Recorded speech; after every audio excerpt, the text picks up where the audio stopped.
Hello friends, welcome to Finwise. दोस्तों, new fund offer आया है क्वांट का। फंड का नाम है क्वांट बिजनेस साइकिल्स फंड। ये जो एनएफओ है, ये एनएफओ का पीरियड है 12 मार्च टू 12 मई टू 25 मई। और ये जो है, ये इसमें इसका बेंचमार्क है NSE 500 टोटल रिटर्न इंडेक्स। इसमें दो ऑप्शंस अवेलेबल है, ग्रोथ ऑप्शन और IDCW ऑप्शंस। इसमें आप 5,000 रुपीज़ का मिनिमम इन्वेस्टमेंट अमाउंट कर सकते हो और 1,000 रुपये से के ऑनवर्ड्स SIP चालू कर सकते हो। अगर इसके रिस्क की बात करें तो इसमें जो रिस्क है वो रिस्कोमीटर, स्कीम रिस्कोमीटर और बेंचमार्क रिस्कोमीटर दोनों में रिस्क लेवल वेरी हाई है। इसके फंड मैनेजर है मिस्टर संदीप टंडन, जो कि चीफ इन्वेस्टमेंट ऑफिसर है क्वांट म्यूचुअल फंड के। इसके सिवा है को फंड मैनेजर्स है अंकित पांडे, जो CFA है, संजीव शर्मा जी है, जो क्रेडिट रिस्क में एनालिसिस में एक्सपर्ट है, और वासव सहगल जी है, जो CFA है और एनालिस्ट भी है, और एडाप्टिव एसेट एलोकेशन में एक्सपर्टाइज रखते हैं। दोस्तों, इकोनॉमी जो इन्फ्लुएंस होती है वो कुछ की फैक्टर्स से इकोनॉमी हमेशा इन्फ्लुएंस होता है। तो ये जो की फैक्टर्स है, ये की फैक्टर्स में आते हैं जैसे मॉनेटरी पॉलिसी आती है, फिस्कल हेल्थ आती है, इंटरेस्ट रेट, इंटरनेशनल ट्रेड्स आता है, डेमोग्राफी आती है, पॉलिटिकल स्टेबिलिटी आती है। तो ये सारे factors overall economic performance decide करते हैं। तो ये सारे फैक्टर्स को मैक्रो इकोनॉमिक फैक्टर्स बोलते हैं। ऐसे जो आइडेंटिफाइड फैक्टर्स है, ये फैक्टर्स से डिसाइड होता है कि हमारा जो इकोनॉमिक परफॉर्मेंस कैसे रहेगा। और जो परफॉर्मेंस रहेगा वो परफॉर्मेंस इंडिकेटर्स के द्वारा स्टडी किया जाता है। तो जो कॉमन इंडिकेटर्स है, जो इंडिकेटर्स हम लोग जानते हैं, उसमें है इन्फ्लेशन, इंटरेस्ट रेट है, फिर कैपेक्स साइकिल है। ऐसे अलग अलग इंडिकेटर्स है जिससे हमको समझ में आता है कि इकोनॉमी कैसे चल रही है। अभी ये जो मैक्रोज है, ये मैक्रोज साइक्लिक डायरेक्शन में चलते हैं, यानी एक मैक्रो पीक पे जाता है, फिर ग्रेजुअली वो नीचे जाता है। US डिपार्टमेंट ऑफ कॉमर्स के जो चीफ इकोनॉमिस्ट एनालिस्ट है मिस्टर रॉबर्ट डेवे, वो ये बोलते हैं कि ये जो फैक्टर्स है, ये सारे के सारे फैक्टर्स जो सारे फैक्टर्स है, तो ये पाया गया है कि ये जो सारे फैक्टर्स है, ये एक साइकिल फॉलो करते हैं और हमेशा कोई ना कोई साइकिल चलते रहता है। तो ये जो साइकिल है, ये साइकिल आइडेंटिफाई कर सकते हैं हम लोग मैक्रो के स्टडीज़ से। मैक्रो का डिटेल में जो मैक्रो फैक्टर्स बताया उसका डिटेल स्टडी करके, और ये आइडेंटिफाई करना, और वो भी आइडेंटिफाई करना एडवांस स्टेज में, ये एक अपॉर्चुनिटी देता है अल्फ़ा रिटर्न जनरेट करने के लिए।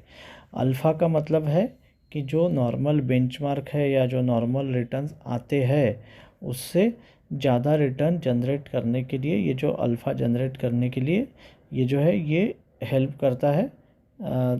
एक नेटवर्क यदि हमारे पास में एक एनालिसिस फ्रेमवर्क है, और उस फ्रेमवर्क के थ्रू यदि हम लोग मैक्रो फैक्टर्स को स्टडी करके एडवांस में एनालाइज करते हैं, तो we can generate decent returns.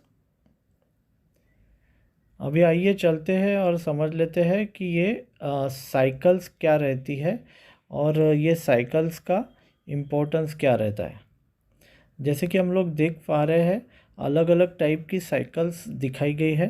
तो इसमें अगर आप वर्ल्ड में देखो तो बहुत सारी साइकिल्स रहती है, वेदर की भी अपनी साइकिल्स रहती है, अर्थ खुद एक साइकिल में चलती है, डे नाइट साइकिल रहती है, वैसे ही वॉर्स की साइकिल है, ईस्ट टू वेस्ट ट्रांजिशन की साइकिल है। जैसे आपको पता होगा, एक ज़माने में क्वालिटी का सुपर पावर या इंडस्ट्रियल प्रोडक्शन का बेंचमार्क US रहता था। ग्रेजुअली ये जो शिफ्ट है, ये शिफ्ट जापानीज़ इकोनॉमी की तरफ गया, और जापानीज़ जो है वो ग्लोबल स्टैंडर्ड बन गए थे। अभी मैन्युफैक्चरिंग हब बन गया चाइना पिछले 1-2 डेकेड में, और वो जो इंडस्ट्रियल लीडिंग का जो साइकिल है वो चाइना की तरफ शिफ्ट हो गया। अभी ये जो कोरोना का टाइम आया तो उसके बाद में वो साइकिल अभी धीरे धीरे वीकन हो रहा है और नई इमर्जिंग इकोनॉमीज उभर के आ रही है, जिसमें इंडिया है, वियतनाम है और अल्टरनेटिव उभर के आ रहे हैं। तो इस प्रकार से ये अलग अलग साइकिल्स चलती है और ये साइकिल्स में ये पाया गया है कि कोई साइकिल जब ख़त्म होने वाली रहती है या साइकिल का जब फैग एंड रहता है तो उस टाइम पे एक बहुत बड़ा इवेंट जो है वो इवेंट अनफोल्ड होते हुए दिखता है और उसके बाद में नई साइकिल उभर के आती है। तो इस इवेंट को या इस डिटेल्ड एनालिसिस करके जो VLRT फ्रेमवर्क है जिसके बारे में मैं शॉर्ट में बताऊंगा, तो ये एनालिसिस करके हम लोग आइडेंटिफाई कर सकते हैं एडवांस में कि जो नई साइकिल है वो नई साइकिल्स कौन से जोन में चालू हो रहा है, और अगर इस साइकिल में हम लोग एंटर कर पाए, जिसको आप सेक्टर साइकिल या बिजनेस साइकिल भी बोल सकते हैं, जहाँ पे फंड निवेश करेगा, तो एक बहुत अच्छा अल्फ़ा जनरेट हो सकता है। अभी ये फंड के बारे में समझ लेते हैं, फंड क्या करेगा। तो ये जो फंड है, ये फंड हाउस का अपना एक फ्रेमवर्क है जिसको VLRT फ्रेमवर्क बोलते हैं। V stands for volatility, L stands for liquidity, R का मतलब है रिस्क एपेटाइट और T फॉर टाइमिंग है। तो टाइमिंग एक टूल है एनालाइज करने के, टाइमिंग एक टूल है इस AMC के लिए रिस्क मैनेज करने के लिए। तो ये जो VLRT फ्रेमवर्क यानी इनका अपना फ्रेमवर्क है, ये फ्रेमवर्क और इनका खुद का प्रेडिक्टिव एनालिटिक्स का मतलब ये है सारे फैक्टर्स को टोटलिटी में देखते हुए, macro economic factors, geopolitical factors, अर्थ एनालिटिक्स, ये सारे देखते हुए और जो इन्वेस्टमेंट के पैरामीटर्स है जो 4 बताए, इनको एक जगह पे रखने के बाद में एक प्रेडिक्टिव एनालिटिक्स रन करने के बाद में एक डायरेक्शनल इंडिकेटर मिलता है कि कौन सा सेक्टर बॉटम आउट हो चुका है या कौन सा सेक्टर पीक आउट हो चुका है। और अगर वो अपने टर्निंग पॉइंट पे है, यू टर्न पॉइंट पे है, कोई सेक्टर नीचे जाते जाते हुए, जिसको हम लोग इन्फ्लेक्शन पॉइंट बोल सकते हैं, तो ये यदि प्रॉपरली आइडेंटिफाई हो जाए तो बहुत सारा अल्फ़ा ये फंड जनरेट कर सकता है। तो ये फंड इसी स्टाइल में वर्किंग करेगा। सबसे पहले ये जो फंड है ये प्रेडिक्टिव एनालिसिस के बेसिस पे और VLRT फ्रेमवर्क के बेसिस पे नेक्स्ट इन्फ्लेक्शन पॉइंट जो बिजनेस साइकिल का है वो आइडेंटिफाई करेगा।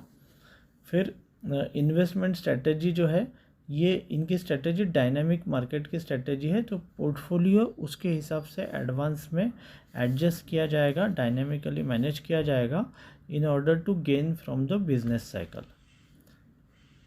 और ये जो सिस्टम है या इनका जो अभी बिजनेस साइकिल मैनेज करने का जो तरीका है, उसमें कोई मार्केट कैपिटलाइजेशन का कोई मार्केट कैपिटलाइजेशन न्यूट्रल स्टांस है, मतलब कोई पर्टिकुलर मार्केट कैपिटलाइजेशन को प्रेफरेंस नहीं दिया जाएगा। ये जो फंड है ये फॉरवर्ड लुकिंग रहेगा। इनफैक्ट कोई भी बिजनेस साइकिल फंड यदि आप देखेंगे मार्केट में जो भी अवेलेबल है, तो इनका डिज़ाइन फॉरवर्ड लुकिंग रहता है, यानी आगे में कौन सा सेक्टर चलेगा या कौन सी बिजनेस साइकिल चलेगी, ये फंड्स एडवांस में आइडेंटिफाई कर लेते हैं। तो यदि अगर प्रॉपर कॉल ले लिया जाए या सक्सेसफुली यदि ये इस चीज़ को आइडेंटिफाई कर सकते हैं, तो दे कैन डू वंडर्स। अभी ब्रीफली ये फंड स्पेसिफिक डिटेल्स में जाने के पहले फंड हाउस का इन्वेस्टमेंट प्रोसेस समझ लेते हैं। एक तो ग्लोबल रिस्क एपेटाइट एनालिसिस और ग्लोबल लिक्विडिटी एनालिसिस, ये 2 चीज़ें रन की जाती है। तो उससे समझ में आ जाता है कि वर्ल्ड वाइड कौन से असेट क्लासेस में पैसा आ रहा है, कौन से रीजन्स में पैसा आ रहा है, कौन से कंट्रीज़ में पैसा आ रहा है। फिर इसके बाद में India specific risk appetite study किया जाता है और ये आइडेंटिफाई किया जाता है कि whether it is a risk on environment or risk of environment. Risk on environment का मतलब है AMC के हिसाब से कि इक्विटी परसेंटेज जो है वो बढ़ाना चाहिए, या रिस्क ऑफ एनवायरनमेंट में हमको कंजर्वेटिव हो जाना चाहिए। फिर उसके बाद में मनी फ्लो एनालिसिस किया जाएगा, जो कि एक इम्पॉर्टेंट पैरामीटर है कि कौन से सेक्टर्स इन्फ्लेक्शन पॉइंट पे है, और जो इन्फ्लेक्शन पॉइंट पे है वहाँ से या एक तो एंट्री लेने के लिए सूटेबल टाइम रहता है, या अगर अपवर्ड इन्फ्लेक्शन पॉइंट पे है तो यानी ओवरबॉट जोन में है तो वहाँ से एग्ज़िट करने के लिए टाइम रहता है। फिर VLRT फ्रेमवर्क के द्वारा स्टॉक्स शॉर्टलिस्ट किए जाएंगे, और फाइनली स्टॉक्स का डिटेल्स और रिस्क ऑफ एनवायरनमेंट का डिटेल्स इस बेसिस पे timing as a function utilise करके पोर्टफोलियो बिल्ड किया जाएगा। ये पोर्टफोलियो में सारे कंसिडरेशन रहेंगे, वेदर ये एंटर करने के लिए अगर सही टाइम है वो सेक्टर में तो उसमें एलोकेशन बढ़ा दिया जाएगा। इस हिसाब से ये फंड का वर्किंग रहेगा। अभी मैं आपको लाइव बताता हूँ कि बिजनेस साइकिल्स या सेक्टर साइकिल जो है वो सेक्टर साइकिल कैसे आइडेंटिफाई होती है। तो ये चार्ट में आप क्लियरली देख सकते हैं। इसमें क्योंकि फार्मा में 4 साइकिल्स मिली है तो मैं फार्मा साइकिल का बताता हूँ। फार्मा साइकिल में यदि आप 2015 के लास्ट क्वार्टर में जाते हैं तो तब रिस्क कैपिटाइट हाईएस्ट था, मतलब लोग बहुत ज़्यादा रिस्क लेने में इंटरेस्टेड थे, और लिक्विडिटी यानी अवेलेबिलिटी ऑफ इजी मनी ये भी राइजिंग ट्रेंड में था। तो इस टाइप का जब सिनेरियो बिल्ड हो जाता है तो इसका एक बॉटम बनने का टेंडेंसी रहता है, बॉटम बनने का टेंडेंसी टॉप बनने का टेंडेंसी रहता है, क्योंकि जब रिस्क एपेटाइट सबसे ज़्यादा है तो उसी के आसपास में इन्फ्लेक्शन पॉइंट आता है, क्योंकि सब लोग रिस्क लेना चाह रहे हैं। क्योंकि जो चीज़ मार्केट में लोगों का थॉट प्रोसेस उल्टा रहता है, जो चीज़ महंगी होते जाती है वहाँ पे लोगों को अच्छे लगने लगती है और उनका रिस्क एपेटाइट बढ़ने लगता है, और ज़्यादातर इन्वेस्टर्स गलत जब उनका रिस्क एपेटाइट पीक पे रहता है उसी टाइम पे डाउनवर्ड मूवमेंट चालू होता है। उसके बाद में फार्मा सेक्टर में जो है, क्योंकि वहाँ पे वैल्यूएशन का टॉप बन गया था, और उसके बाद में फार्मा सेक्टर में 4 साल का अंडर परफॉर्मेंस रहा था, ये हमने देखा हुआ है। और उसके बाद में एक ऐसा पॉइंट आया था 2019 में जब रिस्क एपेटाइट लोएस्ट हो गया था और लिक्विडिटी की अवेलेबिलिटी थी, क्योंकि रिस्क एपेटाइट अच्छा है पर यदि लिक्विडिटी नहीं है तो कहाँ से पैसा आएगा। तो इसलिए ये पॉइंट था जहाँ से फार्मा में अपवर्ड मूव हमने देखा, जो कोरोना पीरियड में भी चलते रहा। और फिर उसके बाद में 2020 के लास्ट क्वार्टर में, फर्स्ट क्वार्टर में तो कोरोना आ गया था, और लास्ट क्वार्टर तक ये रिस्क एपेटाइट बढ़ते गया, लोग इन्वेस्ट करते गए, रिस्क लेने के लिए तैयार होते गए, और लिक्विडिटी तो हाई थी, तो उस टाइम पे एक मॉडरेट वैल्यूएशन टॉप बन गया। मॉडरेट इसलिए बन गया क्योंकि लिक्विडिटी काफ़ी ज़्यादा थी। और फिर उसके बाद में अभी करंट सिनेरियो में, जो कि हमको इस फंड के रेफरेंस से भी रेलिवेंट है, हालांकि ये कोई कमिटमेंट नहीं है, तो Q1 में यानी अभी आज की डेट में या फर्स्ट क्वार्टर में रिस्क एपेटाइट बहुत कम है, फार्मा में लोग हाथ डालना नहीं चाह रहे और लिक्विडिटी बढ़ते जा रहा है। तो ये सिनेरियो दिखाता है कि एक मीडियम टर्म वैल्यूएशन बॉटम आ चुका है, और फार्मा या हेल्थ केयर सेक्टर में ये एंट्री लेने के लिए सही समय हो सकता है। यदि ये इंडिकेटर इनका आज के मंथ में ये बताता है तो हो सकता है फंड हाउस फार्मा सेक्टर में अपना एलोकेशन ले, और इसी हिसाब से बाकी सारी साइकिल्स में आप देख सकते हैं। मैं आपको एक टिपिकल साइकिल बता देता हूँ जो बहुत इम्पोर्टेंट साइकिल है।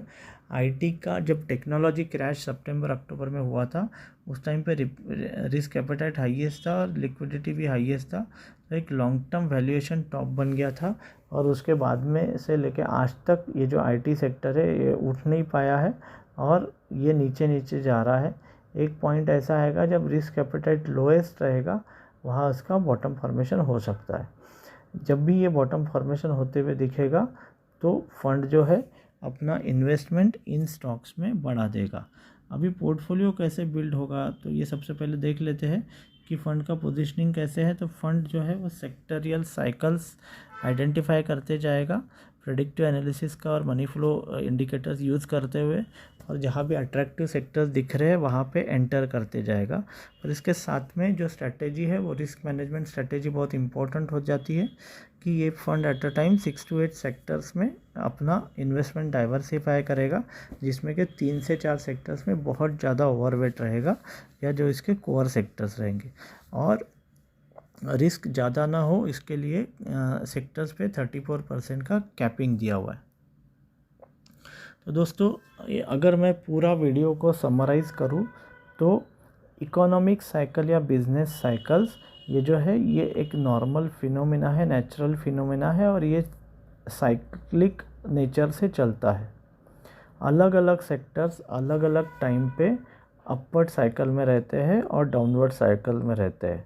जब कोई सेक्टर डाउनवर्ड साइकिल से इन्फ्लेक्शन पॉइंट लेते हुए जब अपवर्ड साइकिल में एंटर कर रहा है, तब उस पर्टिकुलर सेक्टर में एंटर करने का बेस्ट टाइम रहता है।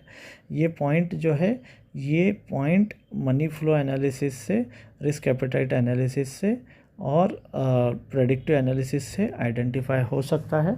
सेक्टर का अट्रैक्टिवनेस आइडेंटिफाई हो सकता है। तो ऐसे सिलेक्ट सेक्टर्स में बॉटम आइडेंटिफाई करते हुए या इन्फ्लेक्शन पॉइंट आइडेंटिफाई करते हुए ये फंड एंट्री लेने की कोशिश करेगा, और जब उसको लगेगा कि ये सेक्टर की स्टीम ख़त्म हो गई है तो वहाँ से एग्ज़िट करेगा। ये जो है ये स्ट्रेटेजी है क्वांट के बिजनेस साइकिल फंड की। अभी मैं मेरा अपना ओपिनियन बताता हूँ। तो दोस्तों ये फंड हाउस का अपना ट्रैक रिकॉर्ड बहुत स्ट्रॉन्ग रहा है। इनफैक्ट इनके सारे funds, most of the funds quartile 1 में ही चल रहे हैं। तो और ये फंड हाउस का फंडामेंटल है कि they are active fund manager. तो एक्टिवली वो इन्वेस्ट करते हैं। पैसिव फंड को इन्होंने कब का पीछे पछाड़ दिया है, और कहीं पे पैसिव इन्वेस्टिंग इनफैक्ट आप क्वांट फंड्स का परफॉर्मेंस देखो तो आपको पैसिव इन्वेस्टिंग फेल होते हुए दिखेगा। इस टाइप का परफॉर्मेंस इन लोगों ने दिया हुआ है। तो ये देखते हुए और इनकी कैपेबिलिटीज़ देखते हुए मैं इस फंड पे मेरा अपना ओपिनियन बाय करके दूंगा। यदि मेरे को मेरा पैसा निवेश करना है तो मैं इस फंड में ज़रूर निवेश करूंगा। आप इसमें निवेश करेंगे या नहीं करेंगे ये मेरा वीडियो देख के आपको नहीं तय करना है। मेरे वीडियो से इनपुट लेना है। आपको आपके एडवाइज़र के साथ बैठ के डिसीजन लेना है कि क्या बिजनेस साइकिल फंड आपके पोर्टफोलियो के लिए सूटेबल है। पर यदि आपको यही बताऊंगा, ये जो थीम है ये थीम मनी मिंट कर सकती है, पर उन्हीं लोगों के लिए जो लोग 5 से 7 साल इसमें इन्वेस्टेड रहने की तैयारी रख रहे हैं। यदि आप लमसम डाल रहे हैं, यदि आप SIP भी कर रहे हैं, तो कम से कम आपका 5 साल का निवेश का अवधि रहना चाहिए, क्योंकि अल्टीमेटली ये एक थीमेटिक स्कीम है। दोस्तों मैं आशा करता हूँ कि आपको आज का वीडियो पसंद आया होगा। अगर अच्छी चीज़ों से आपका मन नहीं भरता और आपको हटके चीज़ें चाहिए तो आप सही चैनल पे आए हो। यदि आपने मेरा चैनल सब्सक्राइब नहीं किया है तो ज़रूर सब्सक्राइब करिए। Thank you friends.